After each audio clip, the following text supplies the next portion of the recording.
తనూజ దివ్య కోసం వేసిన ప్లాన్ బెడ్స్ పట్టిందా? హాయ్ అండి. Bigg Boss Telugu Bigg Boss Telugu 9లో last week Tanuja Divya full fight చేసుకున్నారు.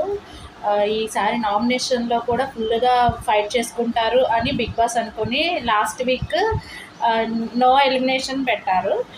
కానీ ఏమైందంటే బిగ్ బాస్ వేసిన ప్లాన్ అట్టర్ ఫ్లాప్ అయిపోయింది వాళ్ళ విషయంలో కదా. ఏంటంటే వాళ్ళిద్దరూ రివర్స్ నామినేషన్స్ చేసుకుని ఓకే ఇక నుంచి కాపేద్దాం అని మాట్లాడుకున్నారు. అసలు ఏమీ ఫైట్ జరగలేదు. కానీ ఏంటంటే వేరే రకంగా టీఆర్పీ అనేది బిగ్ బాస్కి వచ్చింది. ఎందుకంటే రీతు సంజన గారు గొడవ, కళ్యాణ్ డిమాన్ కళ్యాణ్ డెమాన్ రీతు వీళ్ళ గొడవల వల్ల టీఆర్పీ ఎక్కువ వచ్చింది. అందరూ కూడా వాళ్ళ గొడవల కోసం చెప్తున్నారు. కానీ బిగ్ బాస్ వేసిన ప్లాన్ అటర్ ఫ్లాప్ అయిపోయింది అనేది ఎవరైనా గమనించారా? అలా గమనించుంటే కామెంట్ చేయండి, వీడియోని లైక్ చేయండి. Thank you.